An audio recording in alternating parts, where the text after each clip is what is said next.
Notice of this meeting stating the date, place, and time has been disseminated as required under the Open Public Meetings Act, Chapter 231, PL 1975. This meeting is called to order. Mr. Clerk, can you please conduct a prayer and flag salute?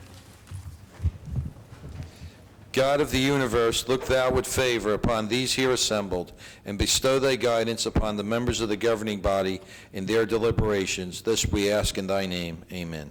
I pledge allegiance to the flag of the United States of America, and to the republic for which it stands, one nation, under God, indivisible, with liberty and justice for all.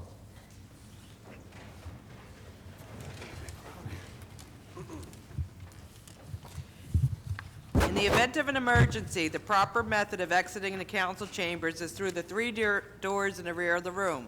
Occupants should proceed down the staircase, out the front door, and move away from the area of the front desk. Any member of the public wishing to speak during the public comment session at the end of the meeting, please sign in on the white sheets provided at the front of the room. Because of the current health crisis, please limit comments to matters on the agenda. We're asking you to please cooperate with that this evening. As you can see, our council is spread out. We're practicing the social distancing, and I'm asking members of the public too, if possible, to please, be mindful of that. Please turn off all cell phones or place them on vibrate. If you wish to take a call, please leave the council chambers to do so. Mr. Clerk, can you please call the roll? Mrs. Ormond? Here. Javik? Here. Caldwell? Present. Mohammed? Present. Cosby? Roman? Present. Strano? Here. Blaine? Here. Medina? Here. Hickey? Here. Mrs. Yamakaitis? Here. Okay, can we have approval of the minutes of the February 18, 2020 council meeting?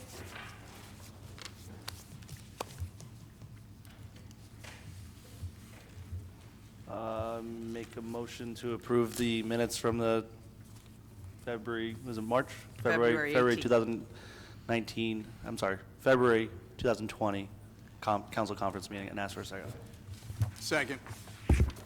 Mrs. Ormond? Yes. Javik? Yes. Caldwell? Yes. Mohammed? Yes. Roman? Yes. Strano? Yes. Blaine? Yes. Medina? Yes. Hickey? Yes. Yamakaitis? Yes. Mrs. Yamakaitis? Okay. Mayor, is Mr. De Silva here this evening? Okay. Mr. De Silva, would you please come forward?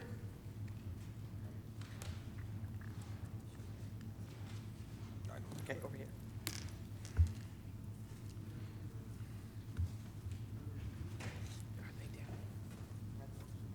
No, we don't have anything. That's his. All right.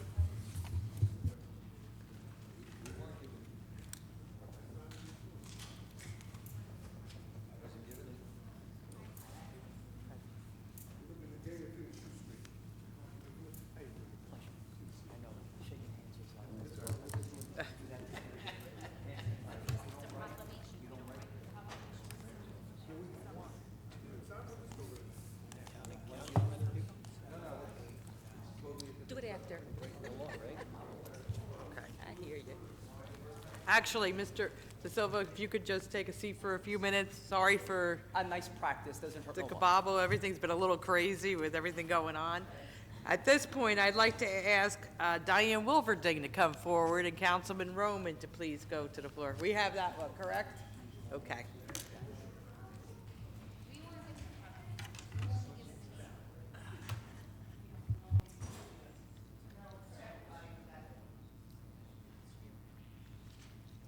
What's this about? Excuse me. So I just want to start this off that saying that Diane had no idea until she saw the agenda that her name was on the agenda, so I might take some heat after this. But earlier this month, Diane contacted me about a resident who has lived in Linden for his entire life, who had fallen on hard times and become homeless. We've had a bit of a homeless issue in the city of Linden, but this person just not something you saw coming. So Diane basically banded a bunch of people together, took the lead on it severely,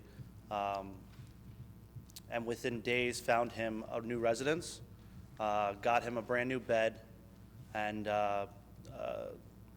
worked towards getting donations in order to not only feed him at several different locations around town, but also to have his whole first month's rent paid.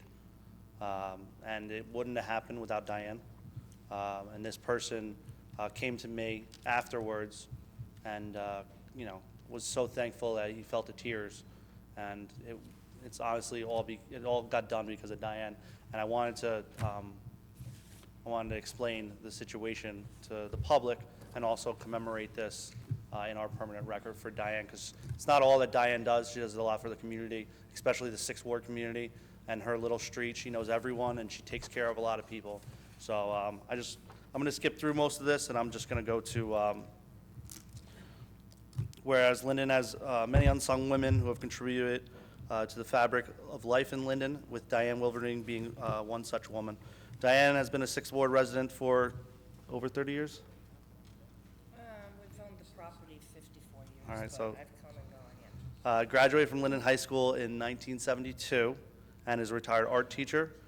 In her retirement, she has vacationed in each of the 50 states in the United States. Is that right? I think last year Diane hit the 50th state, which was Alaska, I believe. She's been an active member of the community. Diane is a member of the Linden Citizens Association and past member of the Linden Democratic Committee. And recently, Diane, along with a group of residents, came together to help a fellow lifelong Linden resident who became homeless. Within days, she was able to acquire living quarters, a new bed, through a generous donation, was able to pay for a lot of food and also the first month's rent for this person.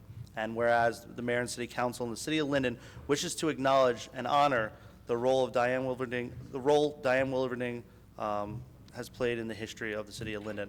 So now therefore resolved by the governing body of the city of Linden that they do hereby acknowledge Diane Wilverding, her role in the history of the city of Linden for her unselfish acts of kindness to a member of our Linden community that fell upon hard times during Women's History Month, and be it further resolved that a copy of this resolution be placed into the minutes of the City Council of the City of Linden and be fittingly presented to her. So I'd like you all to give Diane a round of applause now.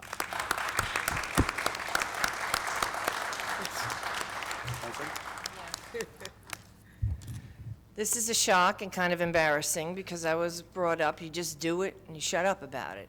And this person that I helped deserved it, very kind person. And if we all show a little kindness to everybody, I'm sure there's a lot of extra stuff in everybody's house. And it's just what you do. So I wasn't expecting this, and it's really not necessary, but thank you. You deserve it, Diane. Thank you.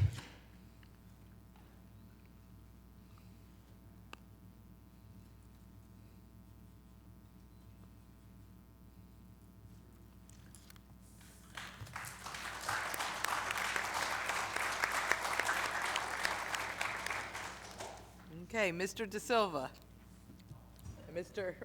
Mayor Armstead.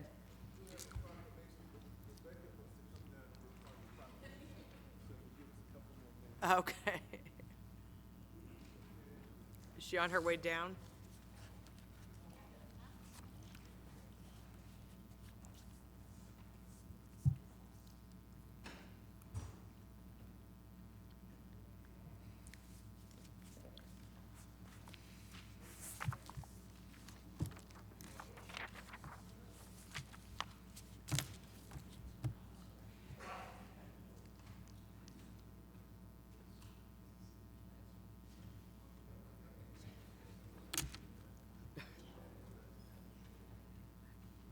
This is like a wedding. We have the groom, but not the...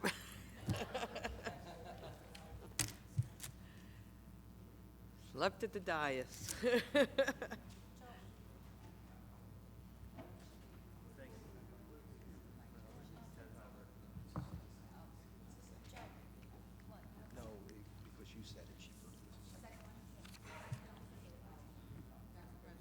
Yes.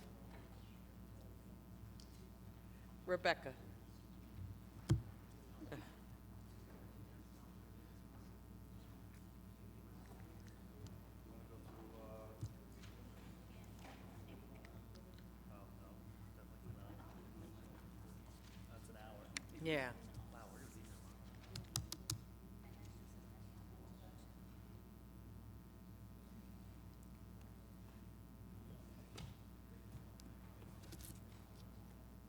Joe's not here?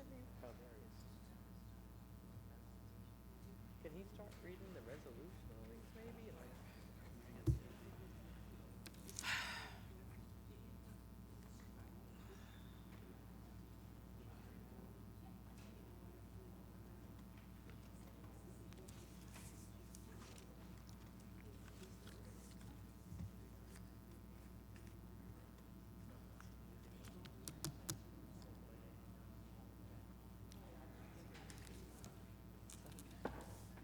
You good, Mayor?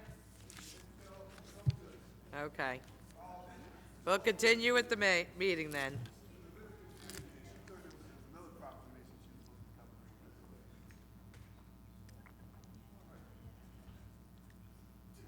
Well, good evening, everybody. Sorry for the delay of game here.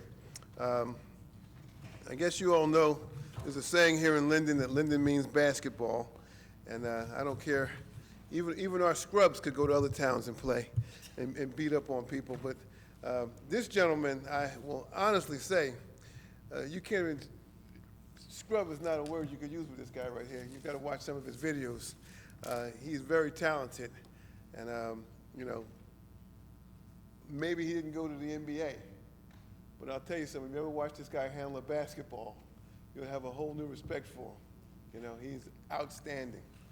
We were watching the videos a couple days ago, and I recall back some years ago when he was really active, and I first saw his commercial. I didn't even know who he was back then, but after I watched the commercials, I said, I know that guy. Very talented, and you know, just going to read a proclamation, and we're just proud to have anybody from Linden who has done well for themselves or has done anything to put us on the map. We thank them for all they've done. So we have a proclamation for Lewis.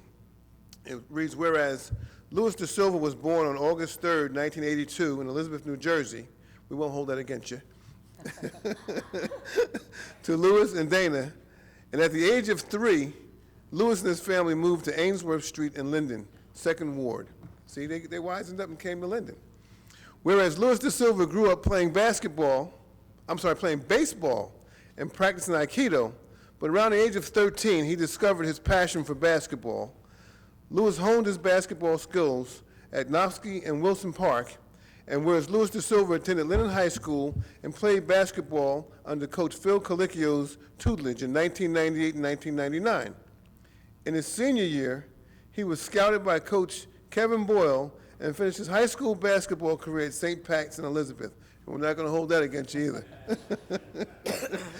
And whereas Louis Da Silva, at the age of 18, walked into an open audition for a Nike commercial because of his talent, Nike signed him immediately to represent their freestyle ad campaign. This ad at the time became one of the most widely recognized commercials, and because of this ad, Louis was offered an endorsement deal, making him the youngest and first non-professional athlete to sign with Nike. And whereas Louis Da Silva in 2003 was the youngest player signed to the Harlem Wizards show basketball team, and in 2007, Louis was able to fulfill his childhood dream when he was invited to participate with the Harlem Globetrotters minicamp, and in 2008, he was the #1 draft pick in the PBL Basketball League for the Dallas Defenders. And whereas Louis Da Silva went on to become a Guinness World Record holder for 24 consecutive net catches in basketball. He was featured on the cover of Time magazine and the Wall Street Journal.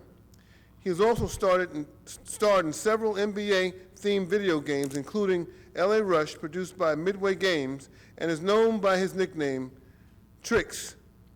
And whereas Louis Da Silva has appeared in several movies, including, but not limited to, Fast 5 with Vin Diesel, 21 Jump Street with Holly Robinson Pete, The Heat with Sandra Bullock, Gotti, Trading Paint and Cigarette with John Travolta, to name a few.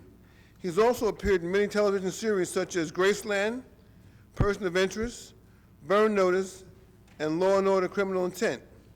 And whereas Louis Da Silva, being a new father, was inspired by his little girl Zoe Aiko, who was his world, turned his focus into writing children's books.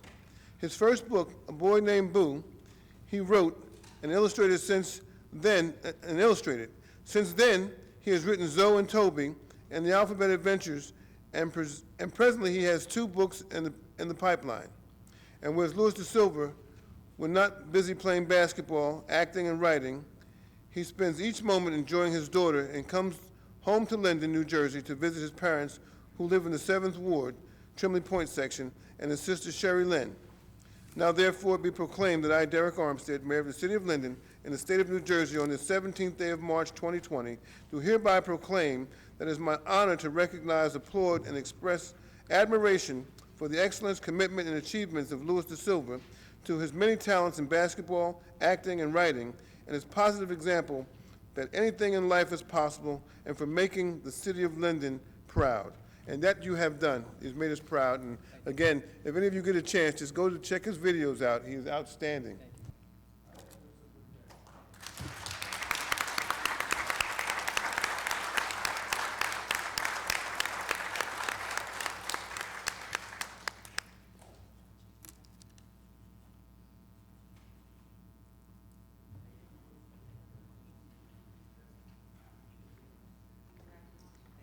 Congratulations.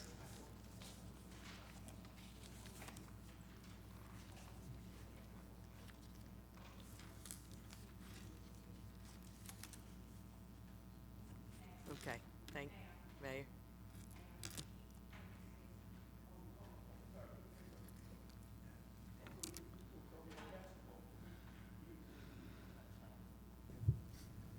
Thank you guys for coming out this evening.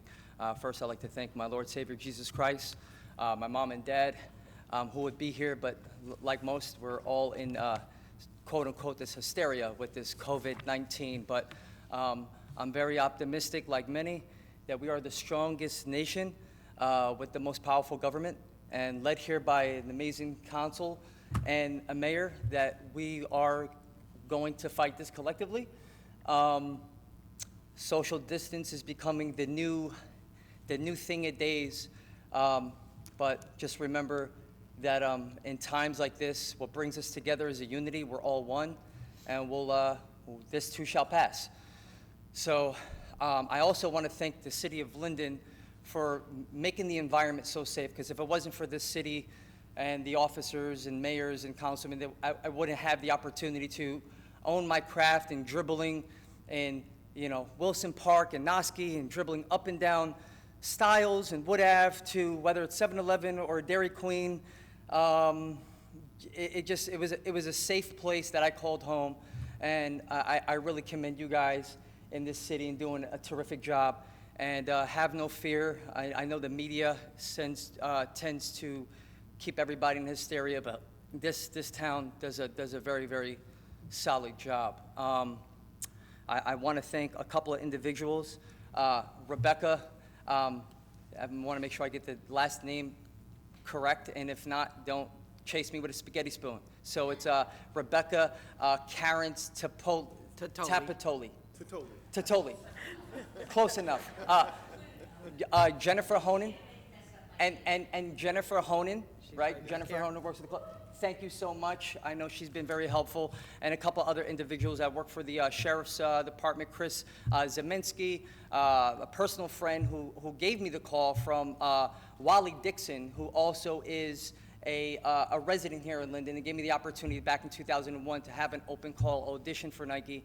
Davon Cousins, of course, my mom and dad, my beautiful daughter, who would be here, but with, again, this and keeping the distance is becoming a new regular. But I want to rest assured that this town does a fabulous job in making sure, working endless and diligently, and safety comes first. So again, guys, thank you very much. This isn't about me, it's about us as a unit. And I don't care what ethnicity, color, race, what part of the world, we're all dealing with this together. So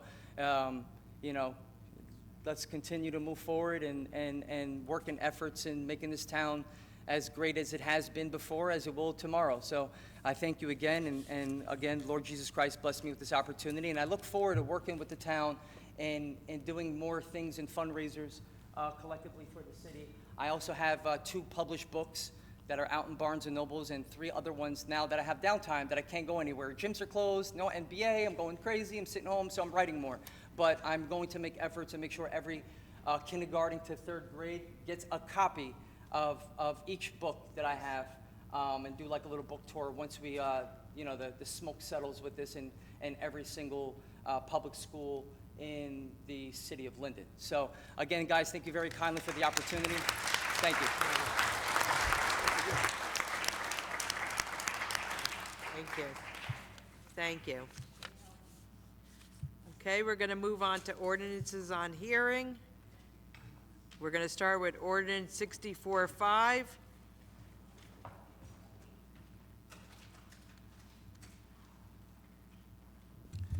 An ordinance adopting the redevelopment plan entitled Redevelopment Plan 4,900 Termly Point Road Redevelopment Project, Block 587, Lots 8, 9, and 23, pursuant to the local redevelopment and housing law, NJSA 48:12A-1 at sequence.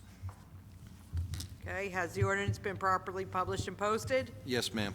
Has any written communication been received? No, ma'am. Is there anyone who wishes to be heard on this ordinance? Seeing none, can we have a motion, please? Yes, Council President, I'd like to make a motion that we close the hearing on ordinance 64-05, adopt it, and ask for a second, please. Second. Mrs. Ormond? Yes. Javik? Yes. Caldwell? Yes. Mohammed? Yes. Roman? Yes. Strano? Yes. Blaine? Yes. Medina? Yes. Hickey? Yes. Mrs. Yemakaitis? Yes. Ordinance 64-6.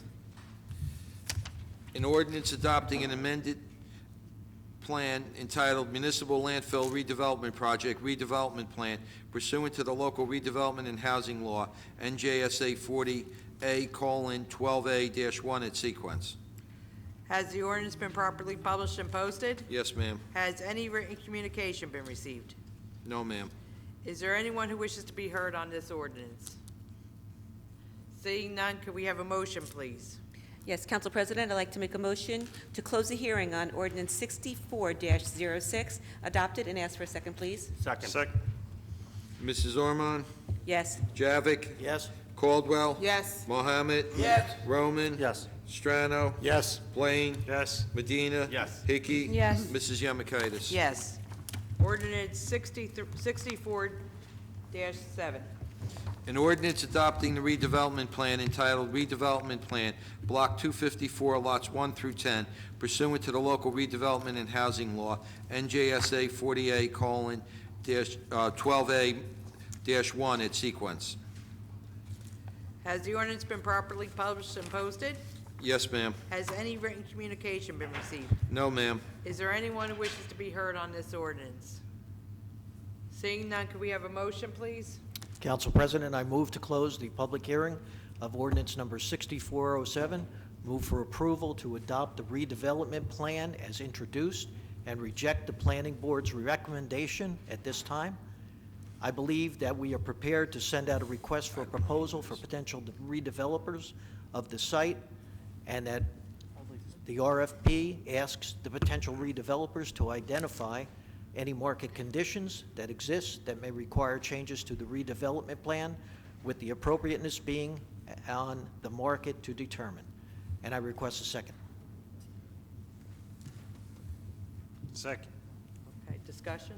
Thank you, Councilman Council President. Roman? Thank you, Council President. I would just like to, I know we passed something previously. I would like to know what's the change here? This is the Quick Check parking property, am I correct? Is there some sort of change to the original redevelopment? Mr. Northgrave, can you come up to the?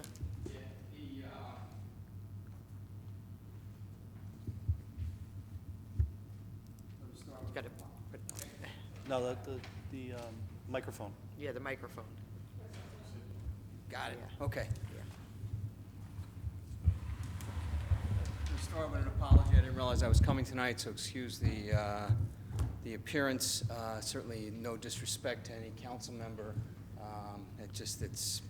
It is what it is, unfortunately. There were some changes, there were a couple of changes the planning board recommended, including removing the limits on the density. And with the motion that's on the floor to adopt the ordinance as is, those changes will not be adopted at this time. They would, what the idea, I believe, is that there'll be an RFP going out, redevelopers will respond, they will say, we can build exactly as the plan is written by Mr. Ricky, wherever he got to, as written by Mr. Ricky works, or great plan, however, we need to increase the density to X.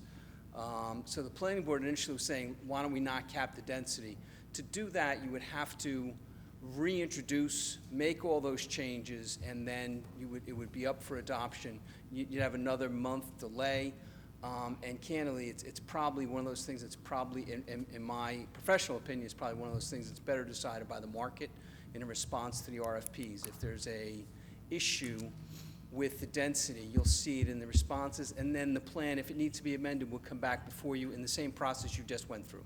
You would introduce it, send it over to the planning board for comment, they would send it back to you, and then you would take, whatever action the council believes is appropriate, either adopt it or reject it.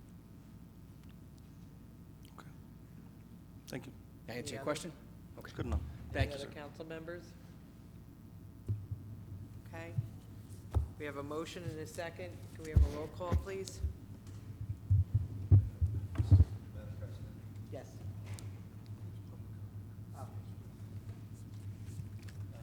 Yeah, we did. We already asked that. Mrs. Ormond? Yes. Javik? Yes. Caldwell? Yes. Mohammed? Yes. Roman? Yes. Strano? Yes. Blaine? Yes. Medina? Yes. Hickey? Yes. Mrs. Yamakonis? Yes. Ordinance 6408. An ordinance to amend and supplement Chapter 7, Traffic, of an ordinance entitled, An Ordinance Adopting and Enacting the Revised General Ordinances of the City of Linden, 1999, passed November 23rd, 1999, and approved November 24th, 1999, and as amended and supplemented. Be it ordained by the Council of the City of Linden, Section 1, that Chapter 7, Traffic, shall be and the same is hereby amended as follows. Add new Section 7-46, 7-46 Super Walmart Retail Complex, authorizing the Linden Police Department to enforce motor vehicle statutes on the designated property. Has the ordinance been properly published and posted? Yes, ma'am. Has any written communication been received? No, ma'am. Is there anyone who wishes to be heard on this ordinance? Seeing none, can we have a motion, please? Council President, I'd like to make a motion to close the hearing on ordinance 6408, adopted, and to ask for a second, please. Second. Second. Mrs. Ormond? Yes. Javik? Yes. Caldwell? Yes. Mohammed? Yes. Roman? Yes. Strano? Yes. Blaine? Yes. Medina? Yes. Hickey? Yes. Mrs. Yamakonis? Yes. Ordinance 64-09. An ordinance to amend an ordinance entitled, an ordinance establishing a schedule of titles, salary ranges, and regulations for maintaining the classification and salary standardization plan of all employees of the City of Linden, passed August 15, 1995, and approved August 16, 1995, adding salary schedule 4-00-2. Has the ordinance been properly published and posted? Yes, ma'am. Has any written communication been received? No, ma'am. Is there anyone who wishes to be heard on this ordinance? Seeing none, can we have a motion, please? Council President, I'd like to move ordinance 64-09. Hearing be closed, the ordinance adopted, and request a second. Second.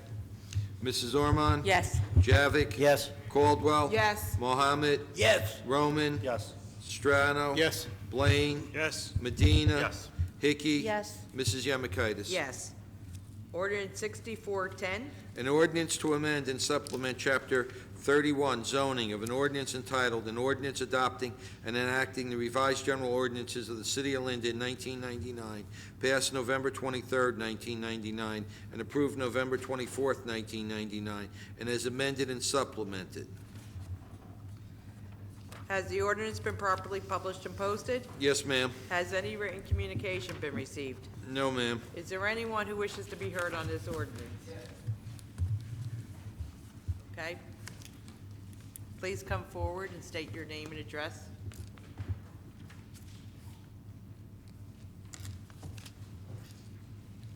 My name is Owen Kanzler. I live at 606 Hagel Avenue, and that's Lot 1, Block 18. Excuse me, Block 1, Lot 18.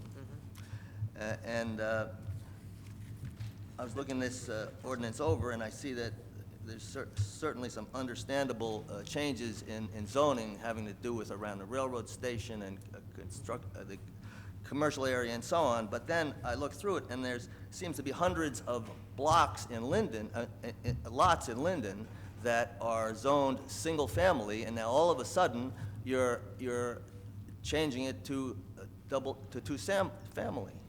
And I don't understand that. I'd like that to be explained to me. Why are we changing hundreds of lots in Linden from single family to two family zoning?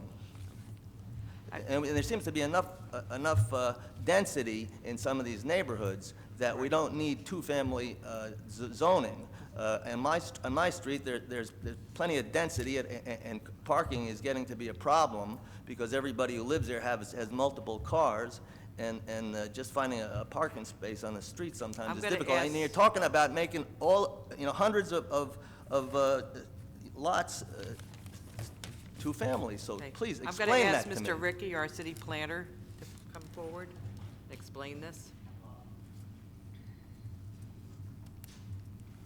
Hello, for the record, Paul Ricky. I was the principal author of the master plan that recommended the zoning changes. The area you're referencing, I guess we'll call it the eastern portion of the city, and a large area is recommended to be rezoned. When we did the master plan, as part of our review, we created an existing land use map of the entire city. And as part of that review, that area already has a large number of two-family homes. So that's something I didn't mention. That on my block, it lists every lot on the block. May I finish? May I finish? May I finish? May I finish, sir? May I finish? I didn't cut you off when you were speaking.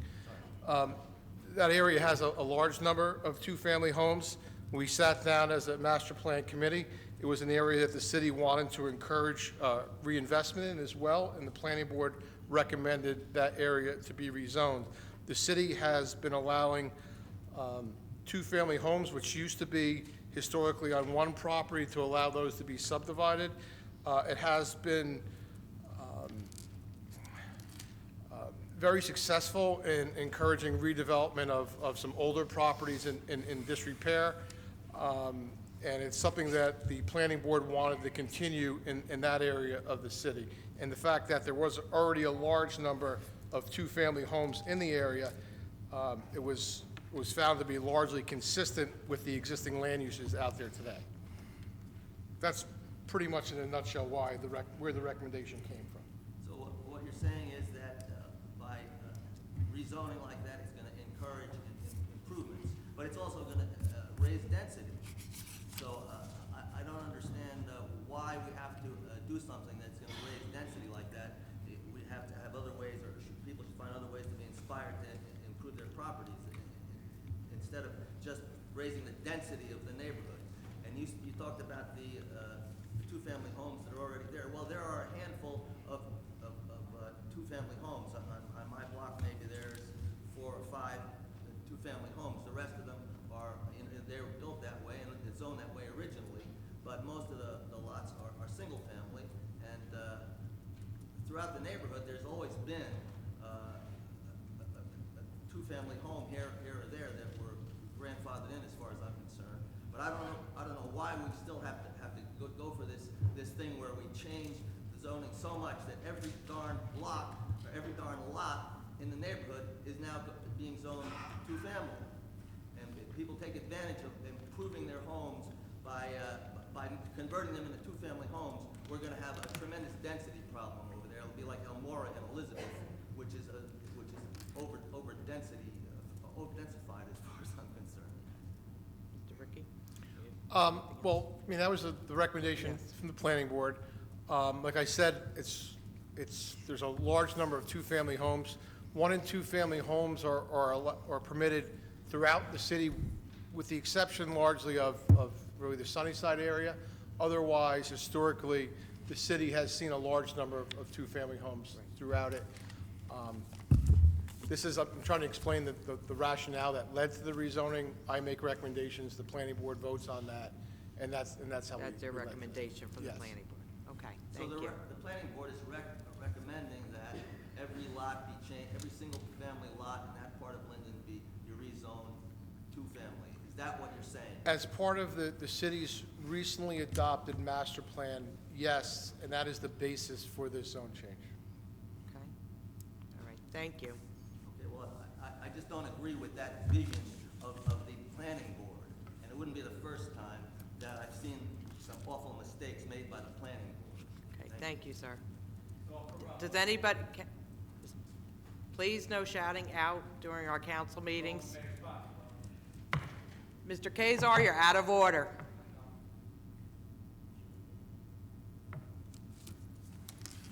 Does anybody else wish to be heard on this ordinance? Seeing none, could we have a motion, please? Yes, Council President, I'd like to make a motion to close the hearing on Ordinance 64-10, adopt it, and ask for a second, please. Second. Mrs. Ormond? Yes. Jav? Discussion? Cap- Yes. Discussion? Thank you, Council President. I'm just going to quickly, not quickly, whatever. I'm not going to vote for this. I don't want to mess up the zoning in the city, and I think it's important, some of the work being done here to rezone some things in order to get in line with the master plan, redevelopment, Southwood Ave redevelopment, what have you.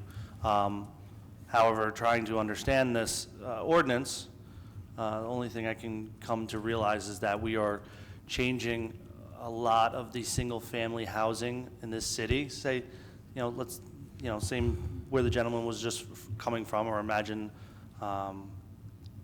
hundreds and hundreds of lots, and we're changing them from single-family homes to R2As and R2Bs, which is going to essentially open up the ability of a person, if they owned a property or acquired a property, to turn it into a two-family home, starting to pack people in. Over the last couple of years, I've served on council. I've had the honor to serve. I have noticed a lot of new housing going up. No quarrel with that. People making money, rebuilding houses, upgrading houses, whatnot. However, you're going to see you're going to see a small select few of people make a lot of money rebuilding all the houses in this town and upgrading all the houses. This is not meant for people existing in Linden to rebuild their houses up and turn them into second stores. This is meant for the houses to get knocked down, leveled out, and rebuilt into these two families. So I won't be voting on it. I don't have the inclination and the greed for money. It's not part of my existence, and I just can't possibly get behind this. Thank you, Council President. Councilman Medina? Yes, thank you, Council President. I actually have a question for Mr. Ricky, if he can come back up, or maybe just answer it from there, but. Mr. Ricky, could you please come back up? The question is, what generated the planning board to look at this area to be rezoned? I know this area. I know there's homes there that are two-family, but what caused the planning board or yourself to look at this area? Well, when we started, we created, like I said, an existing land use map for the area. And the area already showed a high predominance of two-family homes. Under municipal land use law, when we zone, we have to give reasonable consideration to the existing character of the area.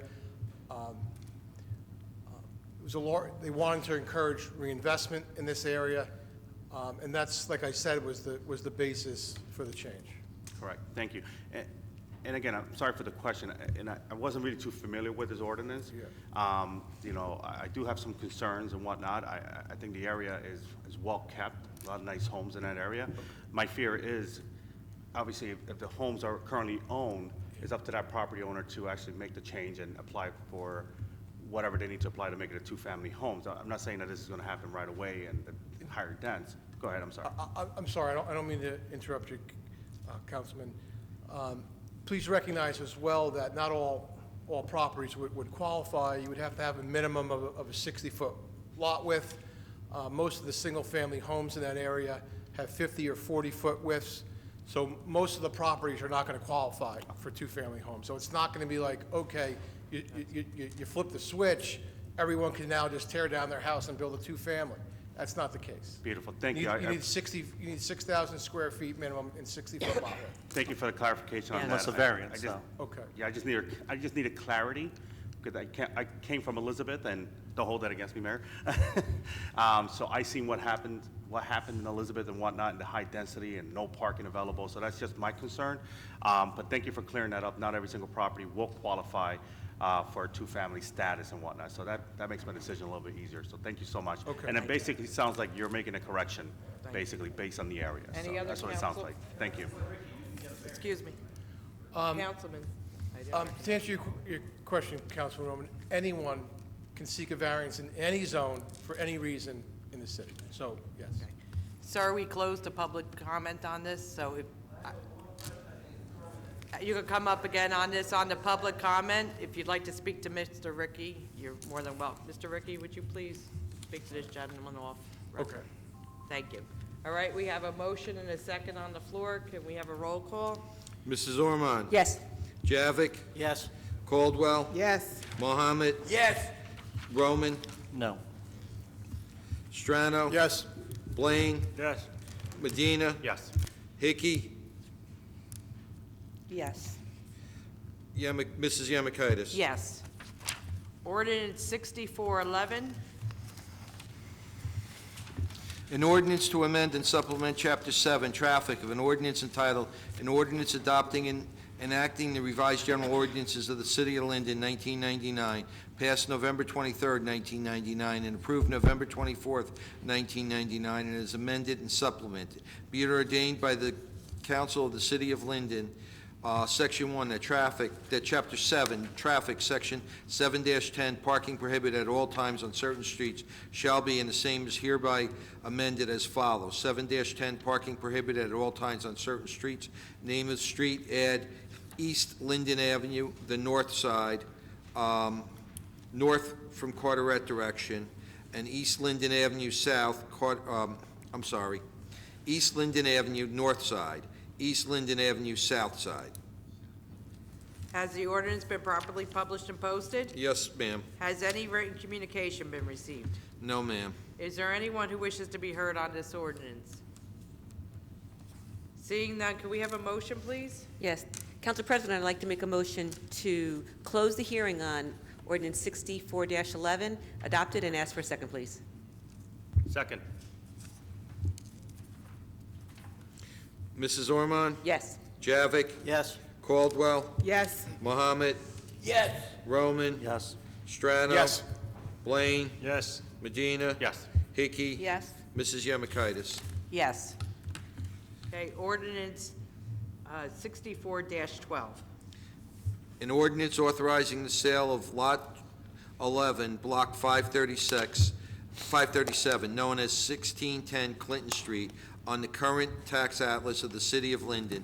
Noted need for public use, establishing a minimum price of $90,000 and a public auction date of March 25th, 2020 at 10 a.m. in the Council Conference Room, City Hall.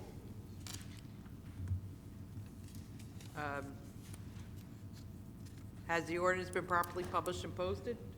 I believe there's a need for a motion to Yes. amend. Yes, there's a- Council President. I'd like to make a motion to amend the date of the sale from March 25th, 2020 to April 30th, 2020 at 10 a.m. in the Council Conference Room, 301 Northwood Avenue. All other terms and conditions remain the same. Okay. Motion. Okay, can we have a Second. motion, a second on that motion? Second. Okay, can we have a roll call, please? Mrs. Ormond? Yes. Javik? Yes. Caldwell? Yes. Mohammed? Yes. Roman? Yes. Strano? Yes. Blaine? Yes. Medina? Yes. Hickey? Yes. Mrs. Yemakaitis? Yes. Okay, so that will now be held. That will, the ordinance will be re-advertised, and the amended ordinance will be heard at the April meeting. Okay. 64-13. Bond ordinance providing an appropriation of $363,000 for acquisition of sports utility vehicles and related equipment accessories for the police department for and by the city of Linden, and authorizing the issuance of $344,850 worth of bonds or notes of the city for financing part of the appropriation. Okay, has the ordinance been properly published and posted? Yes, ma'am. Has any written communication been received? No, ma'am. Is there anyone who wishes to be heard on this ordinance? Seeing none, could we have a motion, please? Council President, I'd like to make a motion to close the hearing on 64-13, adopted, and ask for a second, please. Second. Mrs. Ormond? Yes. Javik? Yes. Caldwell? Yes. Mohammed? Yes. Roman? Yes. Strano? Yes. Blaine? Yes. Medina? Hickey? Yes. Mrs. Yemakaitis? Yes. Okay, ordinance 64-14. An ordinance of the City Council authorizing private sale of Block 244, Lot 16 in the City of Linden at a private sale pursuant to NJSA 48:12-1 at sequence, and establishing a minimum bid for the property of $3,000. Has the ordinance been properly published and posted? Yes, ma'am. Has any written communication been received? No, ma'am. Is there anyone who wishes to be heard on this ordinance? Seeing none, could we have a motion, please? Council President, I'd like to make a motion to close the hearing on 64-14, adopted, and ask for a second, please. Second. Mrs. Ormond? Yes. Javik? Yes. Caldwell? Yes. Mohammed? Yes. Roman? Yes. Strano? Yes. Blaine? Yes. Medina? Yes. Hickey? Yes. Mrs. Yemakaitis? Yes. Okay, ordinance 64-15. An ordinance to amend and supplement Chapter 7, Traffic, of an ordinance entitled, "An Ordinance Adopting and Enacting the Revised General Ordinances of the City of Linden, 1999, passed November 23, 1999, and approved November 24, 1999, and as amended and supplemented, be it ordained by the Council of the City of Linden, Section 1, that Chapter 7, Traffic, shall be in the same is hereby amended as follows. 7-33, handicap parking regulations, 7-33, 1A, handicap parking on street, delete 227 East Blanky Street, 1 space. Has the ordinance been properly published and posted? Yes, ma'am. Has any written communication been received? No, ma'am. Is there anyone who wishes to be heard on this ordinance? Seeing none, can we have a motion, please? Council President, I'd like to make a motion to close the hearing on ordinance 64-15, adopted, and ask for a second, please. Second. Mrs. Ormond? Yes. Javik? Yes. Caldwell? Yes. Mohammed? Yes. Roman? Strano? Yes. Blaine? Yes. Medina? Yes. Hickey? Yes. Mrs. Yemakaitis? Yes. Ordinance 64-16. Bond ordinance providing an appropriation of $690,300 for the acquisition of various items of capital equipment for the police department for and by the city of Linden, and authorizing the issuance of $655,785 bonds or notes of the city for financing part of the appropriation. Has the ordinance been properly published and posted? Yes, ma'am. Has any written communication been received? No, ma'am. Is there anyone who wishes to be heard on this ordinance? Seeing none, could we have a motion, please? Council President, I'd like to make a motion to close the hearing on 64-16, adopted, and ask for a second, please. Second. Mrs. Ormond? Yes. Javik? Yes. Caldwell? Yes. Mohammed? Yes. Roman? Yes. Strano? Yes. Blaine? Yes. Medina? Yes. Hickey? Yes. Mrs. Yemakaitis? Yes. Ordinance 64-17. An ordinance of the City Council of the City of Linden, County of Union, New Jersey, adopting the redevelopment plan entitled Redevelopment Plan, Block 513, lots 4.01 and 4.02. Has the ordinance been properly published and posted? Yes, ma'am. Has any written communication been received? No, ma'am. Is there anyone who wishes to be heard on this ordinance? Seeing none, could we have a motion, please? Council President, I'd like to make a motion to close the hearing on 64-17, adopted, and ask for a second, please. Second. Mrs. Ormond? Yes. Javik? Yes. Caldwell? Yes. Mohammed? Yes. Roman? Yes. Strano? Yes. Blaine? Yes. Medina? Yes. Hickey? Yes. Mrs. Yemakaitis? Yes. Okay, consent agenda items. All items listed with asterisks are considered to be routine by the city council and be enacted with one motion. There will be no separate discussion on these items unless the council member so requests, in which event the item will be removed from the general order of business and considered in its normal sequence. Items number 1 through 6. Does any council member wish to remove an item? Okay, seeing none, could we have a motion, please? I have a motion to move this forward. Consent to,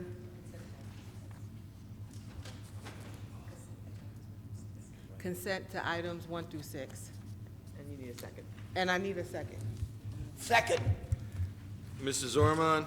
Yes. Javik? Yes. Caldwell? Yes. Mohammed? Yes. Roman? Strano? Yes.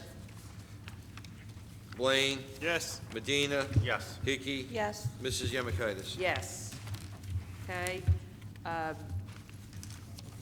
With everything going on with the coronavirus, council discussed it earlier. What we're going to do tonight, instead of each council member doing reports on their different committees, we're going to ask if they could condense them a little bit into next month. We're going to do the reports that need to be voted on, such as our finance report. We have something from construction code, as well as our personnel report. So this way, we will give the mayor more time to give an update on what's going on with that for the citizens of Linden. So right now, I'm going to ask for the finance report from Councilwoman Ormond, the chair of the Finance Committee. Thank you, Council President. I would like to take this time to introduce the 2020 City of Linden Municipal Budget. The budget represents a total of $110,451,334.69 in expenditures for the year 2020. The Finance Committee will continue to work to further reduce expenses wherever possible. The Finance Committee has worked with every department head in keeping expenditures to a minimum. The Finance Committee is proud to deliver this budget at no increase for the third consecutive year in the municipal with library portion of your tax rate.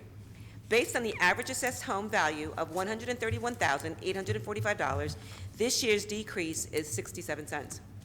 Once again, this year's budget addresses many issues pertaining to our public safety departments.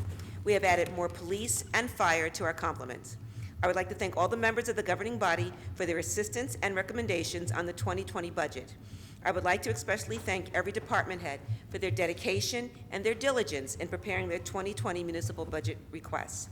Please be advised that anyone interested in obtaining a copy of the 2020 municipal budget, copies will be available in the city clerk's office from 9 o'clock a.m. to 5 o'clock p.m., Monday through Friday.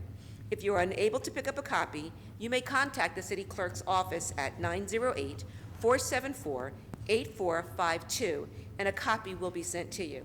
It is also available on the city's website, www.linden-nj.org, for viewing at the Linden Municipal Library. I move for approval and ask for a second. Okay, I'm going to ask Mr. Bodak, our city clerk, to read the municipal budget notice. Municipal budget of the City of Linden, County of Union for the calendar year 2020. Be it resolved that the following statements of revenue and appropriations shall constitute the municipal budget for the year 2020. Be it further resolved that said budget be published in the Union County Local Source in the issue of March 26, 2020. The governing body of the City of Linden does hereby introduce the following as the budget for the year 2020.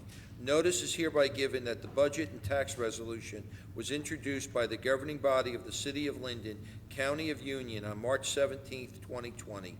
A hearing on the budget and tax resolution will be held at the City Hall on April 21, 2020 at 7 o'clock p.m., at which time and place objections to said budget and tax resolution for the year 2020 may be presented by taxpayers or other interested persons.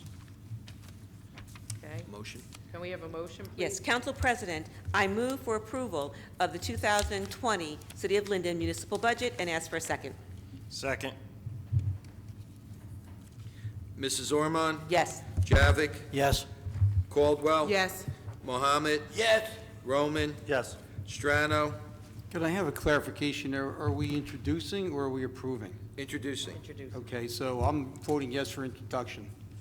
Blaine? Yes.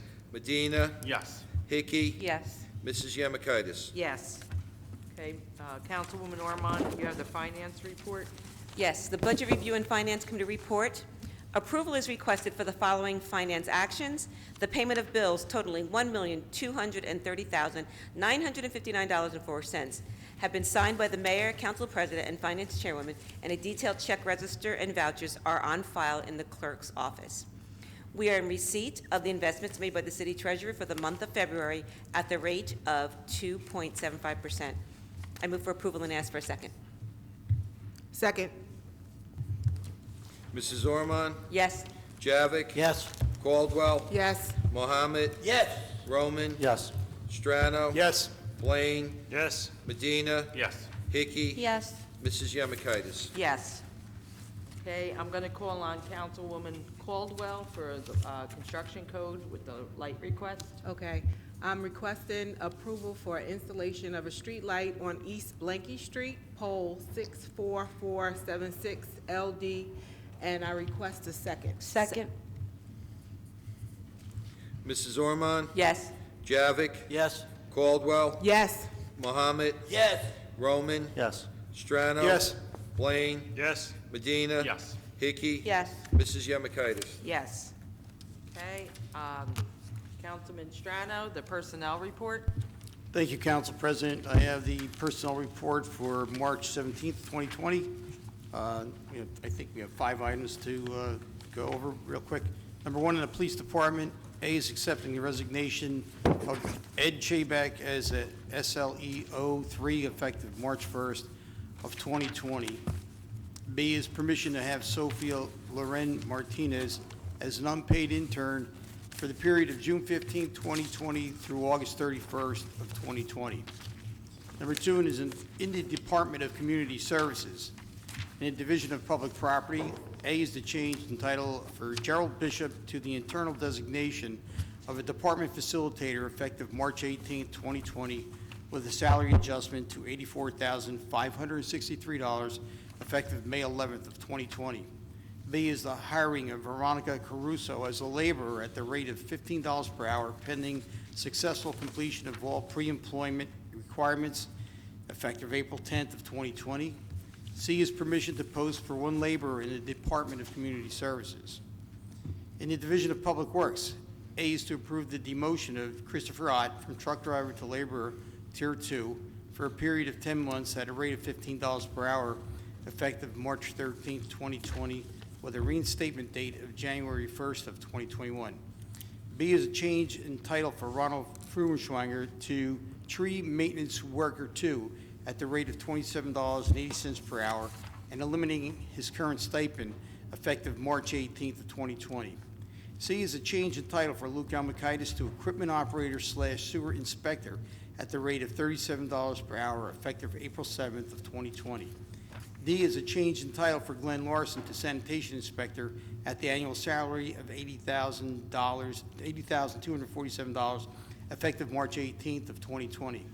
E is the appointment of James Julius as laborer at the rate of $15 per hour effective April 10th, 2020, pending the successful completion of all pre-employment requirements. F is the appointment of Peter Goebel as laborer at the rate of $15 per hour effective April 10th, 2020, pending the successful completion of all pre-employment requirements. G is the appointment of Gerald Walker as a laborer at the rate of $15 per hour effective April 10th, 2020, pending the successful completion of all pre-employment requirements. In the Division of Engineering, A is the hiring of Carmon Cosmo as a senior engineer civil at the annual salary of $88,000, pending the completion of all pre-employment requirements effective May 4, 2020, at an annual salary of $88,000 and granting a waiver of residency requirement. 3, in the Recreation Department, it is the approval of the seasonal list, which is on file in the clerk's office. 4, in the Treasury, A is the approval of the increase in hours of Siniqua Walcott, a student assistant, to an amount not to exceed 28 hours per week during the spring and summer breaks of 2020. And 5 is the FMLA/NJFLA, which is approval of all the FMLA, NJFLA requests submitted for March 2020. They are approved and they're on file, to be approved and on file with the Division of Personnel. I move the approval of the personnel report and request a second. Second.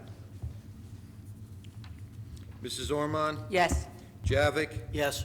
Caldwell? Yes. Mohammed? Yes. Roman? Yes. Strano? Yes. Blaine? Yes. Medina? Yes. Mrs. Hickey? Yes, but I'd like to abstain to Division of Public Works, letter F. Yes to the rest.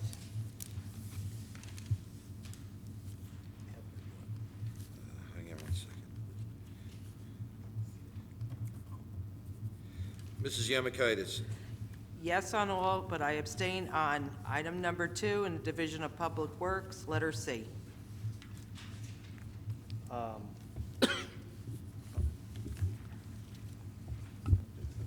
That concludes my reports. Okay, Mayor Armstead? Yes, thank you, Council President. Good evening, everyone.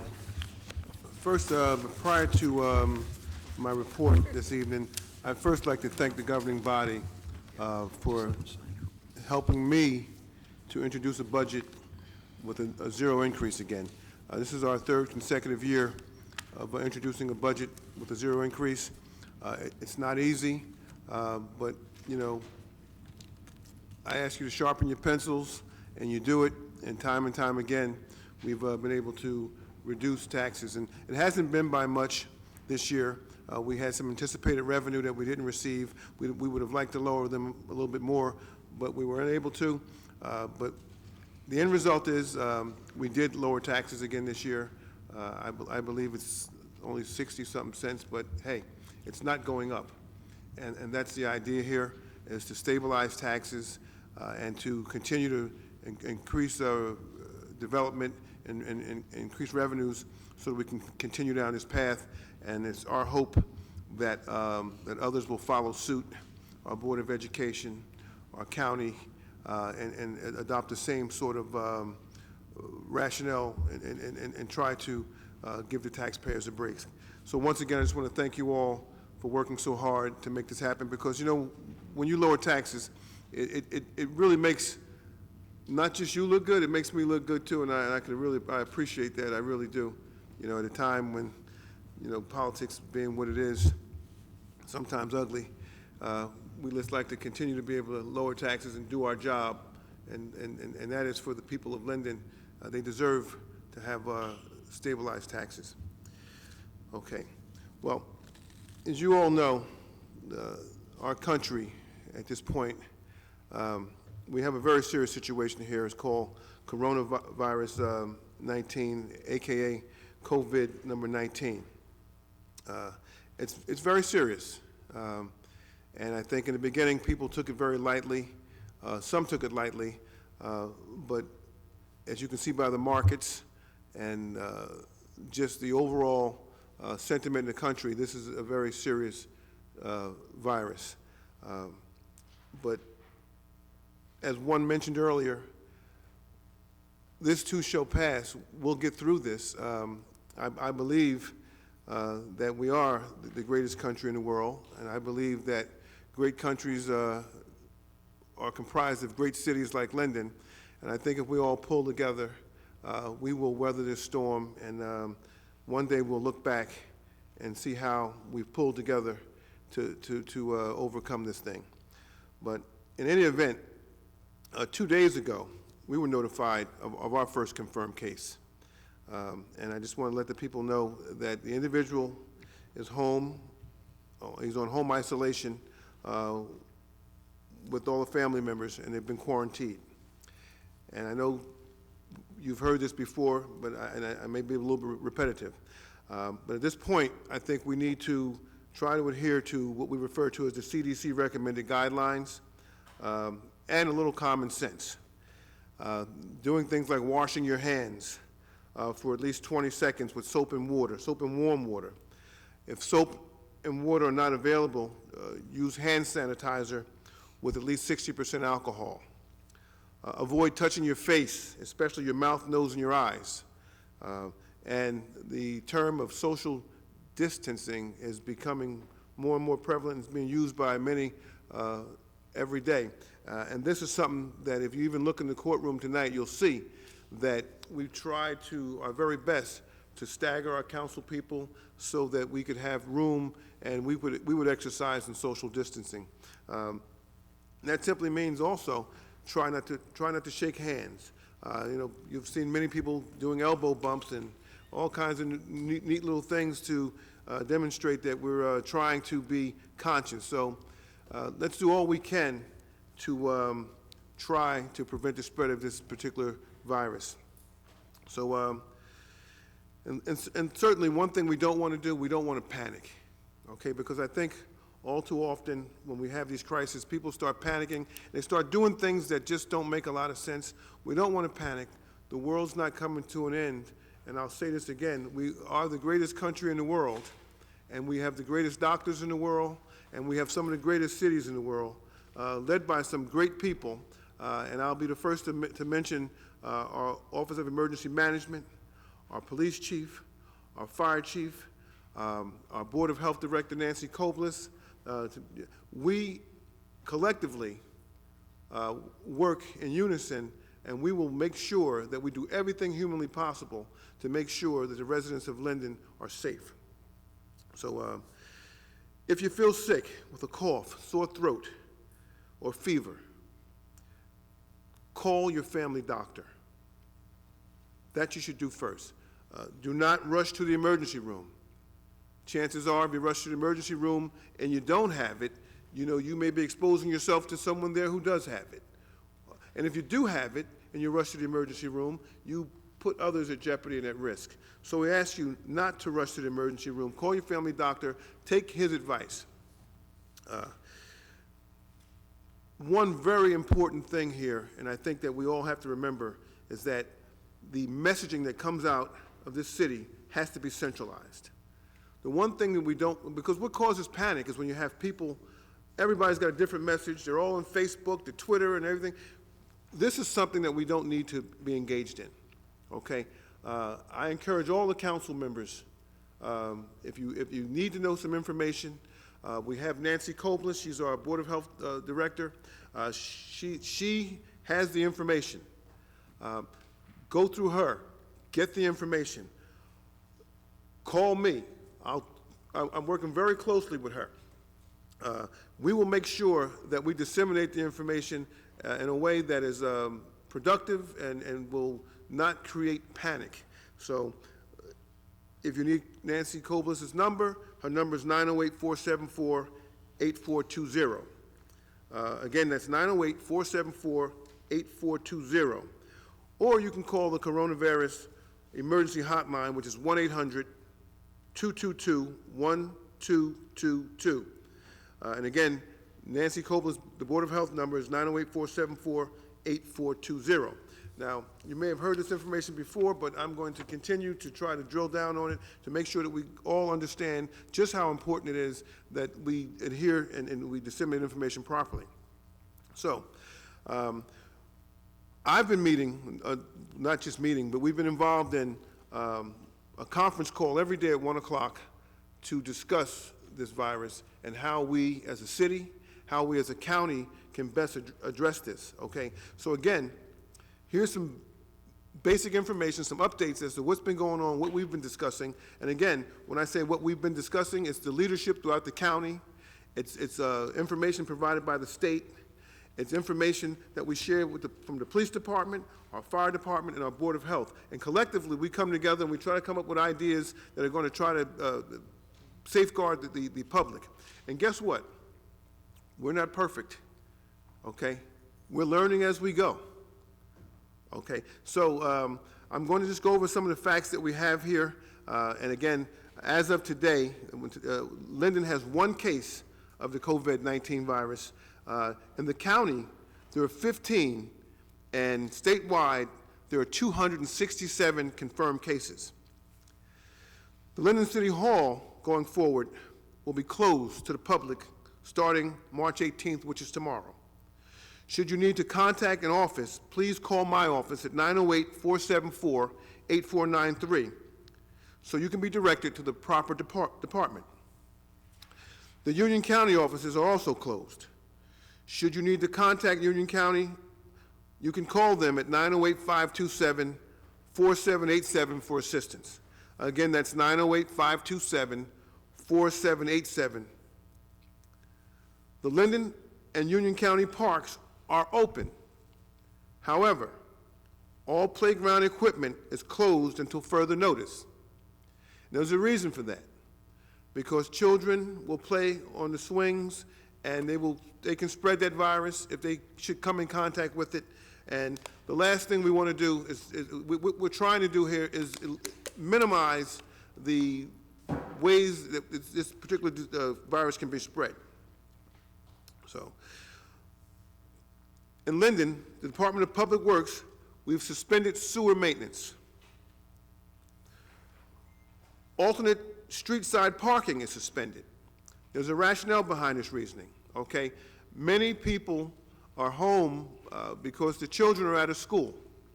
So this creates a parking problem on some blocks. So what we've decided to do is we've decided to eliminate the alternate street side parking. So this is to help our residents. Now, as you know, as previously stated, the Linden School District is closed, and it's closed until March 27th. However, they've implemented a grab-and-go program for students who need lunch. This program is for all school-age children. Although we've offered several of our recreation buildings to help with the distribution for the convenience of some of the neighborhoods, the school district has declined. Therefore, lunches can be picked up at Linden High School on the Ainsworth Street side, that's the gym entrance, School 2 on the West 17th Street side, and School 5 on the East Curtis Street side rear door. And I'm going to reiterate something. Our offer still stands with the Board of Education with regards to utilizing city facilities to help facilitate the dissemination of these lunches. We're here to help. We want to work in unison with the Board of Education because we feel that together we should be a team on this. Daycare centers and houses of worship are open and presently exempt from closure until further notice. Supermarkets, pharmacies, and gas stations are not subject to the 8 p.m. close time. If you, by chance, find a place where price gouging is going on, you should call Weights and Measures Division of Union County Consumer Affairs Department. That number is 908-527-4787. Or you can email ucnj.org/public-safety/office-consumer-affairs. And this information will be provided. You can call my office, and we will make sure that you get it, and we'll post it on the website, and we'll post it everywhere we can so that you can be aware, you'll know how to respond.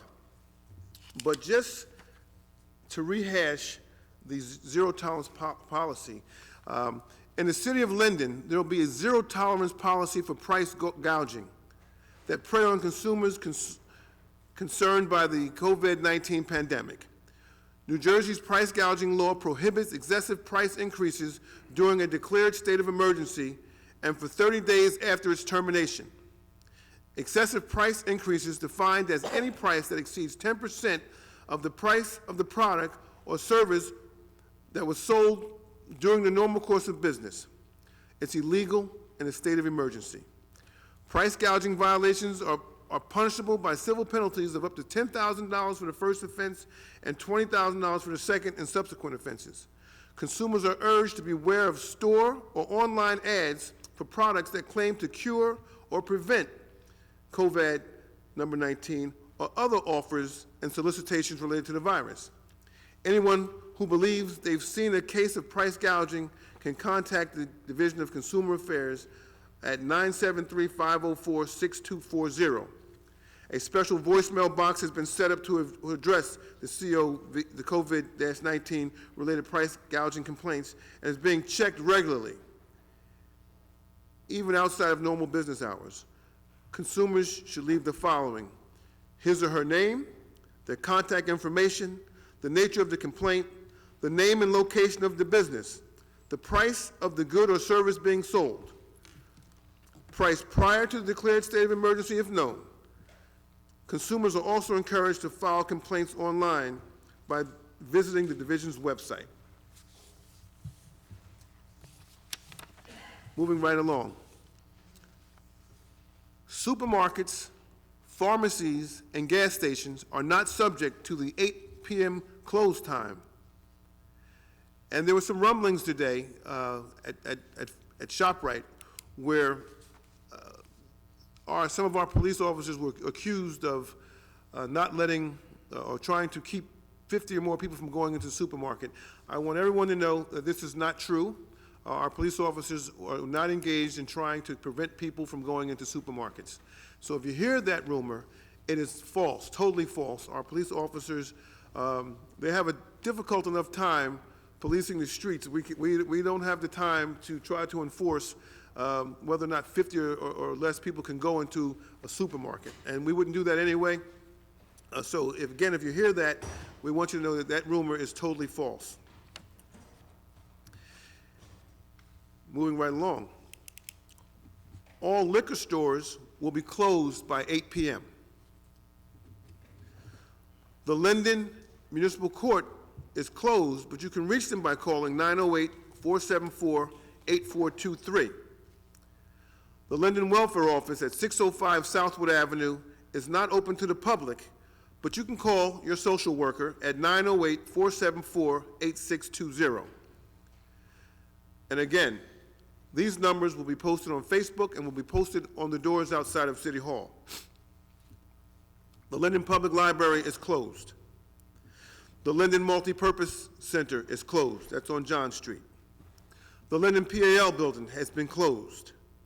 The John T. Gregorio Recreation Center is closed.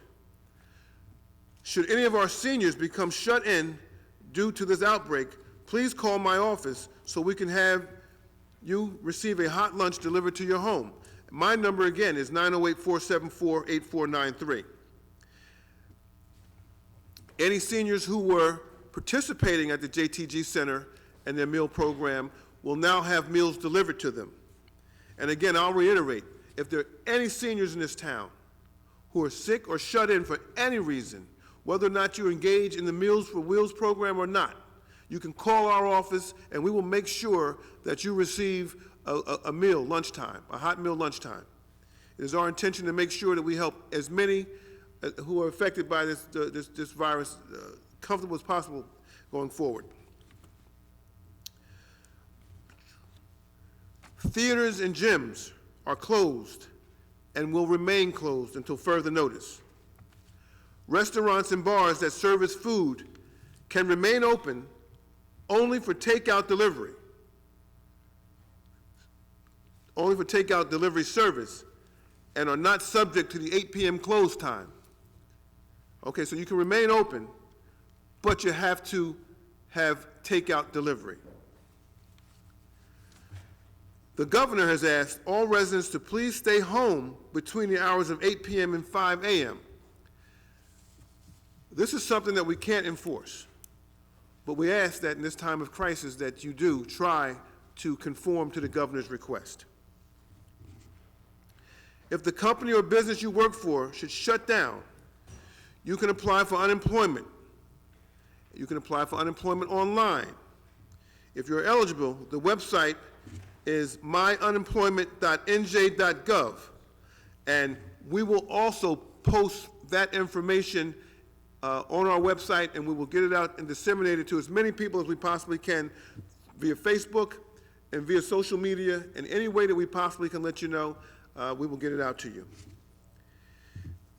If you have any questions concerning the coronavirus or COVID-19, please do not hesitate to call the Board of Health at 908-474-8420, or you can go to covid19@linden-nj.org.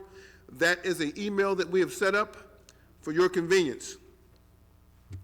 You can also call the coronavirus emergency hotline at 1-800-222-1222. And again, we're repeating these numbers over and over again because it is important that you have access to these numbers. Some additional information.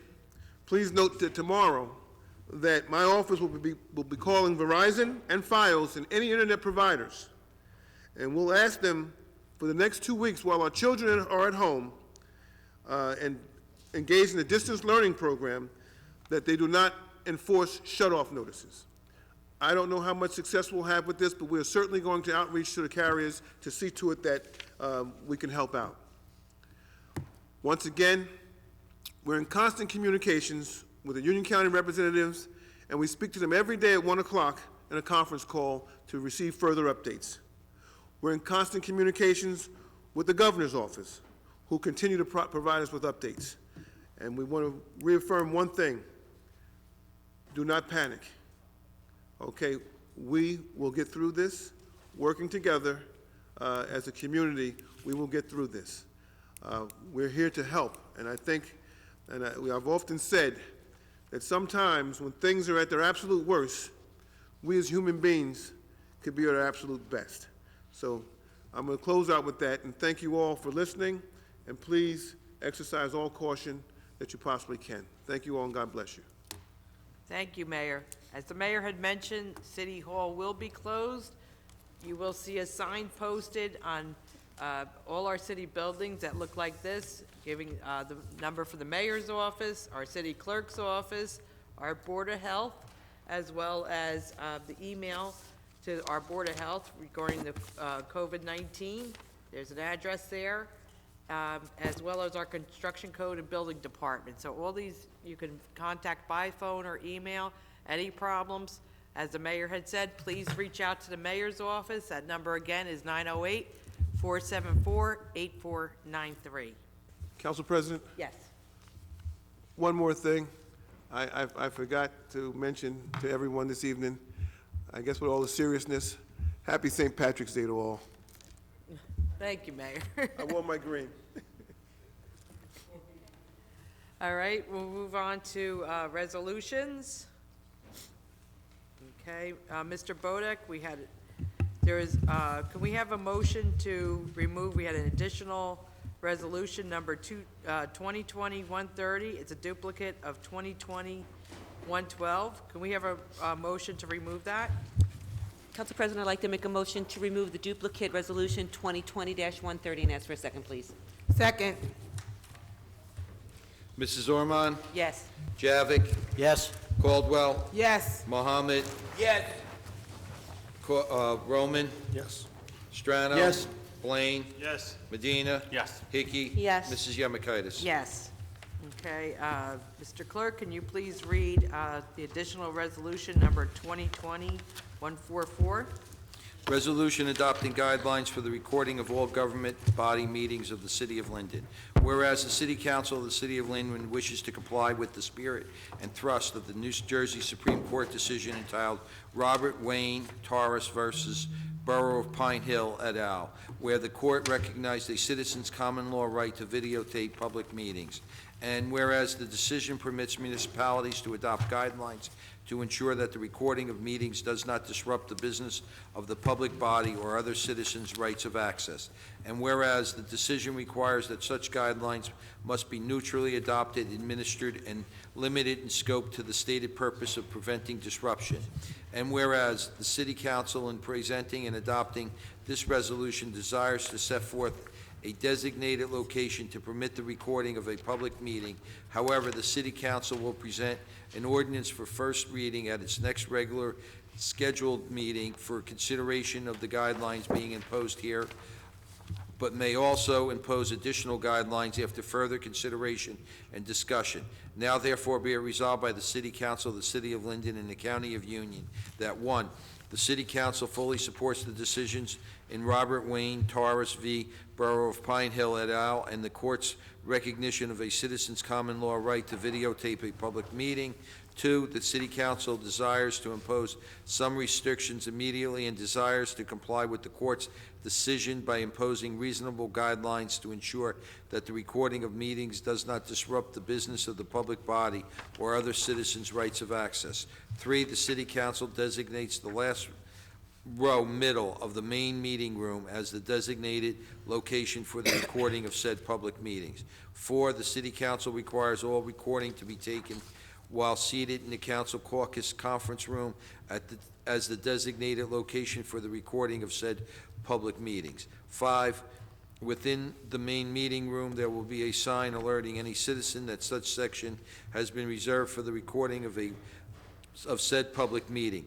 Within the council caucus conference room, there shall be a sign alerting any citizen that all recording shall take place from a seated position. 6, no tripods or other devices shall be used to record meetings. Each citizen shall hold his or her own recording device. 7, unrestricted recording of meetings shall be permitted prior to the adoption of the meeting minutes in the main room. 8, the City Council will consider additional guidelines as a result of further discussions and consideration, and has directed the city attorney to draft an ordinance for first reading at the next regular scheduled meeting. Okay. Can we have a motion on resolutions 2020-110 through 2020-144? Council President, I offer a motion that we adopt 2020-110 through 123 and ask for a second. Through 144, correction, and ask for a second. Second. Okay, discussion? Thank you, Council President. Okay, I go? Yep. Thank you. So for 123, we're appointing Linden Economic Development member to the SIDS building, or the SIDS thing. Is this not making 10, is there now 10 people on SIDS? And, what? I'm sorry? I have 3 minutes total or 3 minutes per? Yeah. 3 minutes per resolution? No, total of 3 minutes. We are proposing a resolution to assign a tax sale certificate to Block 457, known as 16 Southwood Avenue. If anyone is familiar with this property, it is the old white garage that sits right next to the train station across from the Linwood. We are going to sell this tax certificate for $57,000, which is the back taxes on the property. The property has been in back taxes since early 2018. So I was asked why we're selling this property for so cheap, and I would like council to offer an opinion as to why. Also, I would like to hear if indeed he says it's because of mass contamination in the property, which is fine because we all have known there is some sort of contamination there. Why haven't council and this governing body seen a report on how much contamination is there so we can make a just vote when giving away this property, or selling the property for a total of $57,000 as opposed to foreclosing on it, which was what the city could do. If we denied this resolution, we could foreclose on the property, and then we would be in the driver's seat saying, well, there's this much contamination, it's going to cost this much to fix. That makes the property worth this much. Realistically, if there was no contamination, this little property near the train station worth about $1 million, $800,000 easy. But there apparently is some sort of contamination, but no one has offered me a report or a cost analysis of how much it's going to cost to pick up and clean all of this contamination here. And that being said, we're just going to give the property away for $57,000 as opposed to providing council the data they need in order to make a just decision here. I don't know how much contamination is there. I would really like to know. And anyone up here can't possibly vote because they don't have the documentation. I asked for it today, and I was denied it. The council and Mr. Laspinoso, Chief of Staff, Director of Economic Development, said I was not entitled to the documents that showed the contamination and how much contamination and possibly how much it would cost to clean up. So instead, they just want us as a council to come up here and vote to give this tax sale certificate away for $57,000 as opposed to what it should be worth. And I'm asking council to explain all that to me. Thank you, Council President. Tracy, Stacy Karen. I know, I'm sorry, just to be reiterate, I know Stacy's job in this is to, there's a tax sale certificate, you sell it. If someone talks to the city and asks, can I buy this? That's what she does. That's her job by statute. I'm asking why I'm not provided the documents showing the contamination and a cost analysis of how much contamination is Mr. there. Antonelli, could you explain that? Because there's a legal part in this that's not being explained. Yes, that's what I want to know. Thank you, Council President. So it's right. The city has two options here. It could assign the tax sale certificate, which the resolution before you for consideration this evening, if adopted, would do exactly that. The other option would be that the city could foreclose on the tax sale certificate, become a title owner of the property. The issue here, though, is the property is contaminated. There's a Phase 1 and a Phase 2. It was done by the developer, not by the city. That's why we're not privy, at least So the that's why the developer body did is not this privy to those study. documents. But in light of Councilman Roman's questions last night, I reached out to the attorney for Meridia, for Capadagli, and they had shared the reports with me in confidence, but I could represent to you as your city attorney, as an officer of the court as well. The report I have shows about $1 million in remediation costs. I would also be remiss if I didn't say that this property is within the redevelopment area, where Capadagli is already the appointed redeveloper. So the likelihood of selling it to someone else is minimal. It's part of the redevelopment project. But understand, too, assigning this certificate to Capadagli, if you adopt the resolution, the property owner could redeem that tax sale certificate in months, 2 months, 3 months. They have that right to do that. So we don't own this property. It would be up to Capadagli to foreclose. But obviously, the property owner at any point in time could redeem those taxes and cancel the lien. So again, what we're doing here, I think, is a good government thing, which is assign it to the developer, let the developer handle the tax foreclosure, and also let the developer handle all the remediation that needs to be done there. And that way, we don't have to deal with that issue, because again, if we become a title owner of the property, there are some exceptions, but certainly I would not want to see this city exposed foreclose on a tax sale certificate where we're not getting paid taxes already, and then all of a sudden we now have inherited $1 million issue. And that certainly would be negligence on my part if I allowed that to happen. Thank you, Mr. Antonelli. Just for the record, Council President, Mr. Antonelli, Capadagli did have a contract on the property previously. They were going to buy it. It's my understanding there was negotiations. It was a little bit below $500,000, but then as the remediation and the Phase 1 and the Phase 2 further determined that the remediation costs were going to be that much greater, that drove the price down. I believe they got to around a $200,000, $250,000 number, but then the seller, it's an estate sale, and there's an attorney that's representing the estate, decided that they weren't going to go forward with the deal. Any other council members? Councilman Blaine? You had mentioned that the owner can come and literally pay the taxes and take the property back. Yeah, actually what would happen, don't forget, the property today, tomorrow, next week is still owned by the property owner. It's a tax sale certificate. So obviously when people or business owners do not pay taxes here in the city after some period of time, the tax collector goes out to a tax sale as permitted by law. And the reason for that is because the municipality gets the revenue in, and now you have a lien holder that bought that lien, and then that accrues with interest. So the property owner, Councilman, still owns it today, tomorrow, the next day.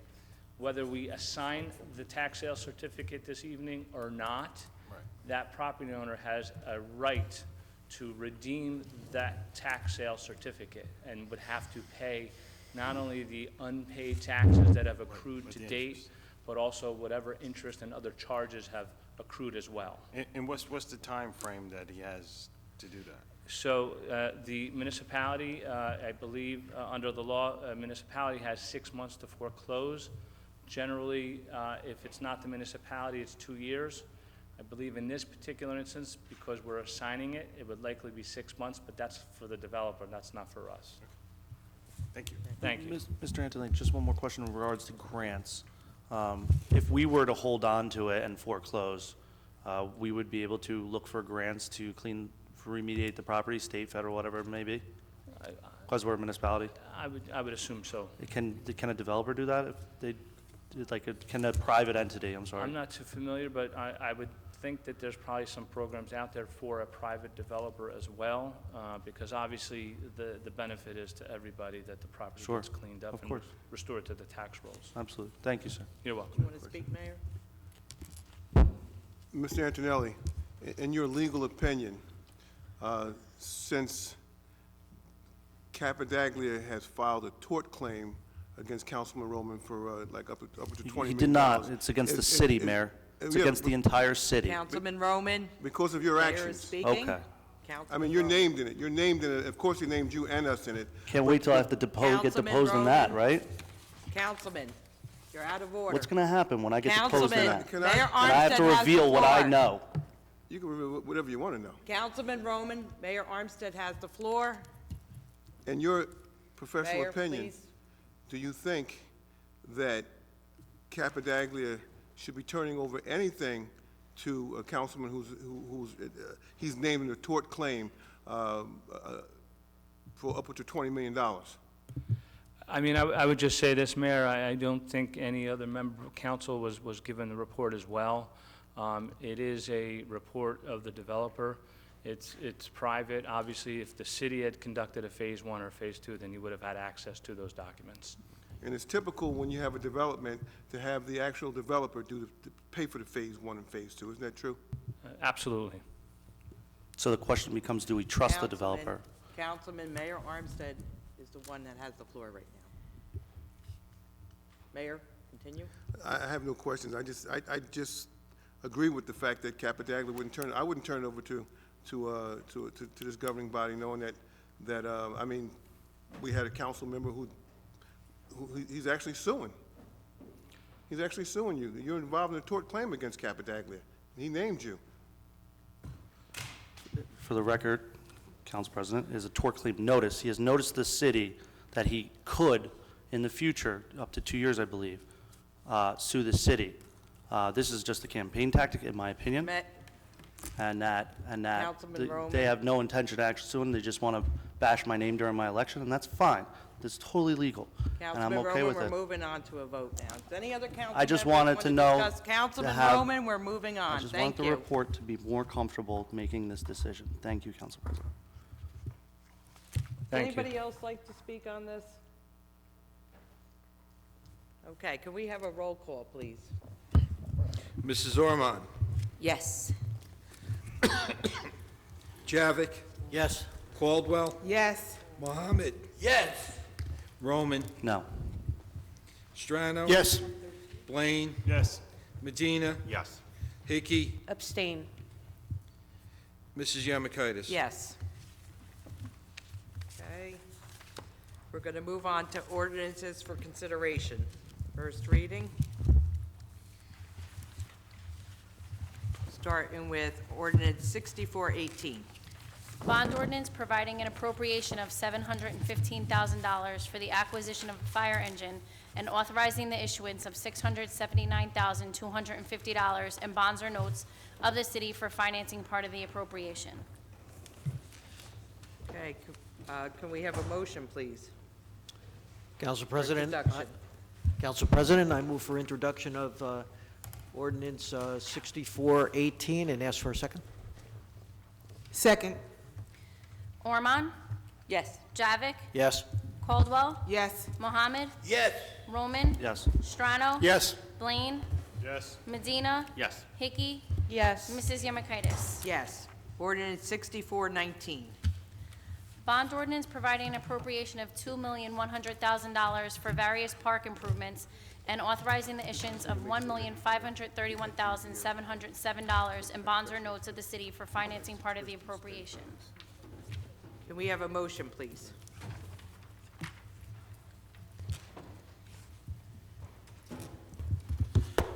Yes, Council President, I make a motion for 64-19 and ask for a second. Second. Ormond. Yes. Javik. Yes. Caldwell. Yes. Mohammed. Yes. Roman. Yes. Strano. Blaine. Yes. Medina. Yes. Hickey. Mrs. Yemakaitis. Yes. Ordinance 6420. Refunding bond ordinance providing for the refunding of certain general obligation bonds of the city of Linden, New Jersey, appropriating $5,900,000 therefore, and authorizing the issuance of $5,900,000 in bonds or notes of the city for financing part of the cost thereof. Okay, can we have a motion, please? Council President, I'd like to make a motion to introduce ordinance 64-20 and ask for a second, please. Second. Mrs. Ormond? Yes. Javik? Yes. Caldwell? Yes. Mohammed? Yes. Roman? Yes. Strano? Yes. Blaine? Yes. Medina? Yes. Hickey? Yes. Mrs. Yemakaitis? Yes. I'd like to recognize Councilwoman Hickey. My apologies on the resolution vote. With the little things going on up here, I got a little flustered, and I thought we were just voting on the one resolution, number 113. So I am abstaining from resolutions 113, 135, and 136, and yes to the rest. And again, my apologies. Okay, Councilman Roman? Thank you, Council President. I'd also, in the frazzle of everything, like to amend. I am voting yes to everything, but I am voting no to 113. I am voting abstaining from 135 and 136. Thank you, Council President. Thank you. Okay, Deputy Clerk, we're going to move on to Ordinance 6421 for introduction. An ordinance to establish a cat bank for calendar year 2020 according to NJSA 40A:4-45.14. Okay, can we have a motion, please? Council President, I'd like to make a motion to introduce ordinance 64-21 and ask for a second, please. Second. Mrs. Ormond? Yes. Mr. Javik? Yes. Ms. Caldwell? Yes. Mohammed? Yes. Roman? Strano? Yes. Blaine? Yes. Medina? Yes. Hickey? Yes. Mrs. Yemakaitis? Yes. Ordinance 6422.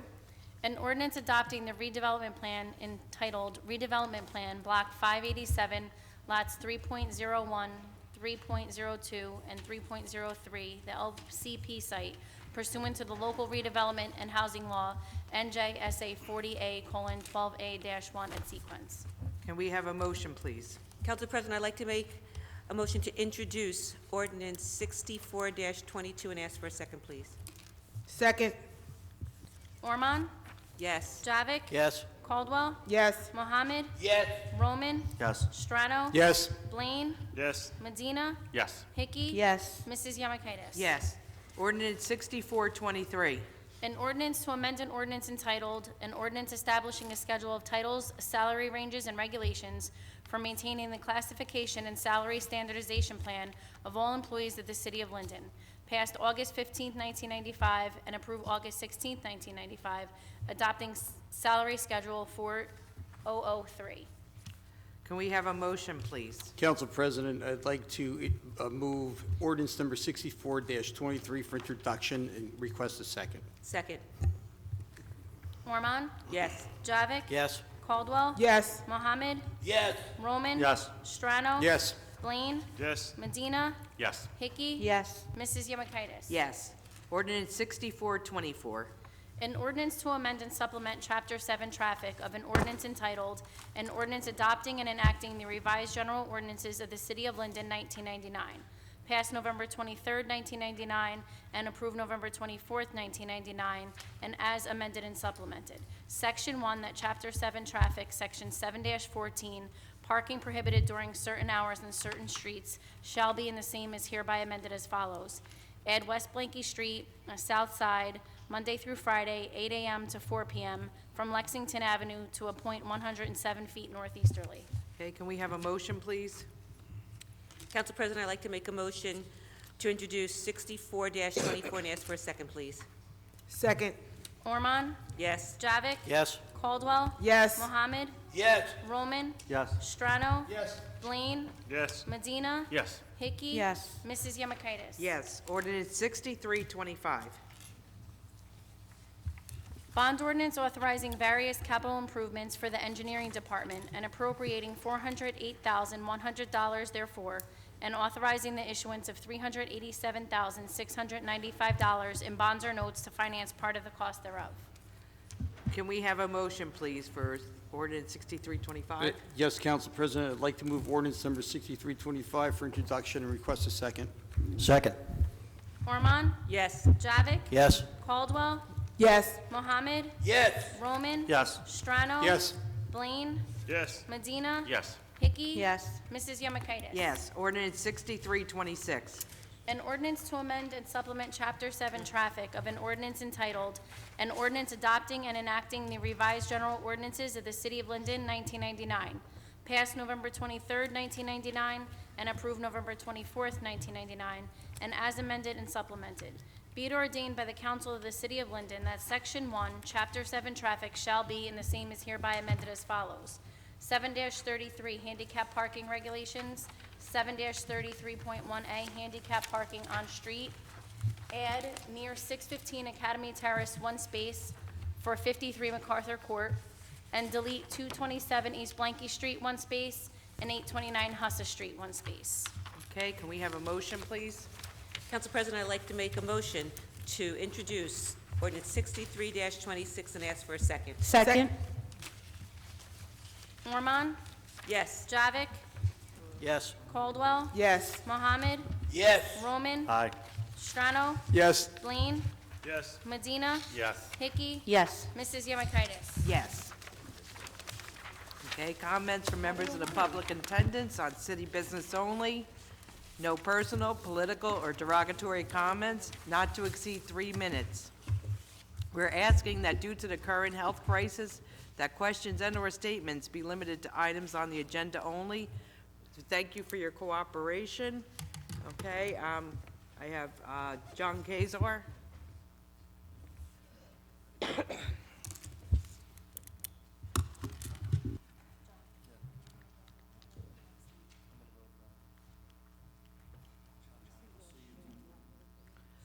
Councilman. There's Lysol spray underneath. Okay, please just state your name and address for the record. John Kaiser, 23 West Munsell Avenue. You know, this meeting, first of all, goes against everything you were saying, Mr. Mayor, about the CDC guidelines, but we know why we had to be here. I am dying right now. You guys are passing a resolution all for me? This is amazing. You know, Linden, they are so upset that I'm going to these smaller meetings now and taping them, which is my right. So now they're saying I'm distracting them, like you can't hold it together while I'm taping some of these things. The problem is that, you know, I'm showing some of the things they don't want being taped. So, you know, sir, right here, to answer your question, it's because, you know, Derek and his buddies got to make some money, so they got to build more houses. We know how it goes. Mr. Luis da Silva, congrats. I remember him well at the height of the And One. I was very big into Linden basketball and all that. He was much more diplomatic than I would be, you know. There's a worldwide pandemic going on right now. He said his family can't be here because of the social distancing. Either the meeting shouldn't be held right now, or he should have been moved to a different meeting so his family, his kids, and everybody else could have been here. You know, Councilman Roman asking questions yesterday. Again, it's like hot potato from Ricky to Antonelli to Armstead to Las Pinoso. You know, Las Pinoso said he could see the information yesterday. Today he's told he's not entitled to it. I mean, Antonelli explained some of that right now. I ask questions about the Meridian. I pay attention, okay? From the planning board meeting for Meridian on West Elizabeth Ave. I hear things. I'm a numbers guy, okay? It was 1.2 parking spots per one bedroom. This was passed in the planning board meeting. When I showed Mr. Ricky, he said, oh, I wasn't there. And then the man, Charles Olivo from Stonefield Properties, said 1, okay? Why are we saying these numbers if they're not important? I emailed this guy 3 times and said, you said 1 bedroom, 1 parking spot per 1 bedroom. He hasn't gotten back to me. Now everyone's just like, duh. Listen, you hear too much and you ask too many questions, buddy. You know, speaking of silencing the people, you just deleted a whole post off of your mayor's page. You know, instead of addressing the people, you just silence them, delete.